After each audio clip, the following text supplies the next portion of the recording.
আসসালামু আলাইকুম। বাংলাদেশ বেতার সিলেট সংবাদ পড়ছি সুদীপ্তা দে টিনা। বিভিন্ন কর্মসূচির মধ্য দিয়ে জাতীয় কবি কাজী নজরুল ইসলামের ৪৮তম মৃত্যুবার্ষিকী পালিত হচ্ছে। ১৩৮৩ বঙ্গাব্দের ১২ই ভাদ্র তিনি শেষ নিঃশ্বাস ত্যাগ করেন। ১৩০৬ বঙ্গাব্দের ১১ই জ্যৈষ্ঠ পশ্চিমবঙ্গের বর্ধমান জেলার জরুলিয়া গ্রামে কাজী নজরুল ইসলামের জন্ম। ডাকনাম ছিল দুখু মিয়া। শৈশব থেকেই কঠিন দারিদ্র্য মোকাবেলা করে বড় হয়েছেন তিনি। কবি কাজী নজরুল ইসলাম সৃষ্টিশীল ছিলেন মাত্র ২৩ বছর বয়সে। নজরুলের এই ২৩ বছরের সাহিত্য জীবনের সৃষ্টিকর্ম বাংলা ভাষা ও সাহিত্যের অমূল্য সম্পদ। বাংলা সাহিত্যে বিদ্রোহী কবি হিসেবে সমাধিক পরিচিত হলেও তিনি ছিলেন একাধারে কবি, সঙ্গীতজ্ঞ, ঔপন্যাসিক, গল্পকার, নাট্যকার, প্রাবন্ধিক, সাংবাদিক, চলচ্চিত্রকার, গায়ক ও অভিনেতা। তিনি বৈচিত্র্যময় অসংখ্য রাগ রাগিনী সৃষ্টি করে বাংলা সঙ্গীত জগৎকে মর্যাদার আসনে অধিষ্ঠিত করেছেন। জাতীয় কবিকে ঢাকা বিশ্ববিদ্যালয়ের কেন্দ্রীয় মসজিদের পাশে রাষ্ট্রীয় মর্যাদায় দাফন করা হয়। কবির মৃত্যুবার্ষিকী উপলক্ষে সারা দেশের মতো সিলেটেও আজ বিভিন্ন সামাজিক, সাংস্কৃতিক ও পেশাজীবী সংগঠন নানা কর্মসূচি পালন করছে। এ উপলক্ষে মৌলভীবাজারের জেলা শিল্পকলা একাডেমি এর আয়োজন করে আলোচনা সভা ও সাংস্কৃতিক অনুষ্ঠান। সকালে জেলা শিল্পকলা একাডেমির হল রুমে অনুষ্ঠিত সভায় প্রধান অতিথি ছিলেন অতিরিক্ত জেলা প্রশাসক আব্দুল সালাম চৌধুরী। সভা শুরুতে কবির প্রতিকৃতিতে ফুল দিয়ে শ্রদ্ধা জানানো হয়।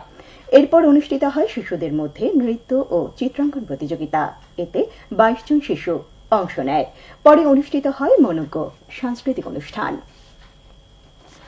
মৌলভীবাজারের জুড়ি নদী ও প্রধান দুটি হাওর ব্যতীত অন্যান্য নদ নদীর পানি কমতে থাকায় সার্বিক বন্যা পরিস্থিতির কিছুটা উন্নতি হয়েছে। জেলা প্রশাসন জানায়, জেলার রাজনগর, কুলাউড়া, জুড়ি, বড়লেখা ও মৌলভীবাজার সদর উপজেলা এবং কুলাউড়া, বড়লেখা ও মৌলভীবাজার পৌরসভার ২,০২,৭২৯ জন লোক এখনও পানিবন্দী। বিভিন্ন রাজনৈতিক দল, পেশাজীবী ও সামাজিক সংগঠন, বৈষম্য বিরোধী শিক্ষার্থী এবং সেনাবাহিনী পানিবন্দী লোকজনকে উদ্ধার ও ত্রাণ সামগ্রী বিতরণ করছেন। এছাড়া সেনাবাহিনী নিজস্ব তত্ত্বাবধানে ১০টি অস্থায়ী ক্যাম্পের মাধ্যমে বন্যার্তদের মধ্যে স্বাস্থ্যসেবা প্রদান করা হচ্ছে। ১০২টি আশ্রয় কেন্দ্রে ১০,৩৩৩ জন লোক আশ্রয় নিয়েছেন। বন্যার পানিতে ডুবে ২ জন নিহত হয়েছেন। উপদ্রুত এলাকায় নগদ ৪২,৫০,০০০ টাকা, ১,৫৫০ মেট্রিক টন চাল, ৭৫,০০০ পানি বিশুদ্ধকরণ ট্যাবলেট, ৭,২৪০ লিটার বিশুদ্ধ পানি ও ২০টি জেরিকিন বরাদ্দ দেওয়া হয়েছে। এদিকে হবিগঞ্জ গত ২৪ ঘণ্টায় নদ নদীর পানি কয়েক সেন্টিমিটার কমেছে বলে জানিয়েছে পানি উন্নয়ন বোর্ড। ইতিমধ্যে অনেক বাসাবাড়ি ও সড়ক থেকে বন্যার পানি নেমে গেছে। বিপদসীমার নিচ দিয়ে প্রবাহিত হচ্ছে নদ নদীর পানি। বন্যার পানি কমে যাওয়ায় অনেক লোকজন তাদের বাড়িতে ঘরে ফিরতে শুরু করেছেন। জেলা ত্রাণ ও পুনর্বাসন কর্মকর্তার দেওয়া তথ্য অনুযায়ী জেলায় এ পর্যন্ত ৬টি উপজেলার মানুষ বন্যায় আক্রান্ত হয়েছে। বন্যায় আক্রান্ত হওয়া উপজেলাগুলো হল চুনারুঘাট, মাধবপুর, শায়েস্তাগঞ্জ, হবিগঞ্জ সদর, নবীগঞ্জ ও বাহুবল। এসব উপজেলার ৩০টি ইউনিয়নে প্রায় ১৮,০০০ পরিবার বন্যায় ক্ষতিগ্রস্ত হয়েছে। ৮টি আশ্রয় কেন্দ্রে প্রায় ১,২০০ লোক আশ্রয় নিয়েছেন।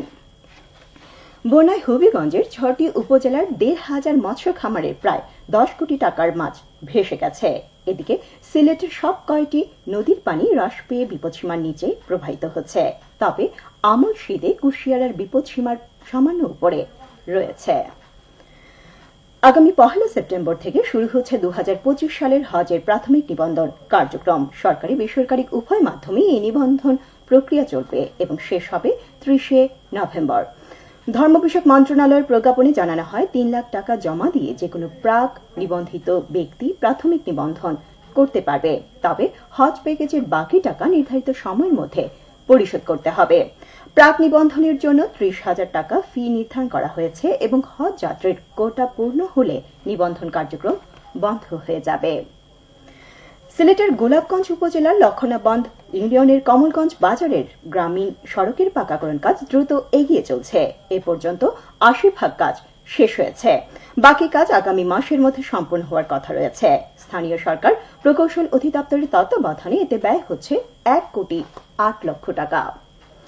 আগামীকাল থেকে ঢাকা সিলেট ঢাকা রুটে আবারও চলবে আন্তনগর ট্রেন পারাবত এক্সপ্রেস।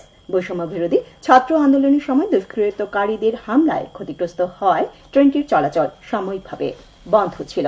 পারাবত এক্সপ্রেসের মেরামত কাজ সম্পন্ন হয় এটি পুনরায় চালু হচ্ছে। যাত্রীরা কাউন্টার এবং অনলাইনের মাধ্যমে টিকিট কিনতে পারবেন। জানিয়ে দিচ্ছি খেলার খবর হাডুডু। সুনামগঞ্জের দক্ষিণ ছাতক উপজেলার জালিয়া স্কুল মাঠে হাডুডু প্রতিযোগিতায় আজ দ্বিতীয় সেমিফাইনালে নবারণ সংঘ বালিকান্দি স্পোর্টিং ক্লাবের মোকাবেলা করবে। গতকাল প্রথম সেমিফাইনালে নারায়ণ এন্টারপ্রাইজ সরাসরি সেটে কামরান একাদশকে পরাজিত করে ফাইনালে উন্নীত হয়েছে। সবশেষে আবহাওয়া। সন্ধ্যা ৬টা পর্যন্ত পূর্বাভাসে বলা হয়েছে সিলেট সহ পার্শ্ববর্তী এলাকায় কোনো সতর্কবাণী নেই এবং কোনো সংকেত দেখাতে হবে না। আজ সিলেটে সূর্যোদয় হয়েছে ৫টা ৩১ মিনিটে এবং সূর্য অস্ত যাবে সন্ধ্যা ৬টা ১৫ মিনিটে। সংবাদ শেষ হলো। আমাদের পরবর্তী স্থানীয় সংবাদ প্রচারিত হবে সন্ধ্যা ৭টায়। আল্লাহ হাফেজ।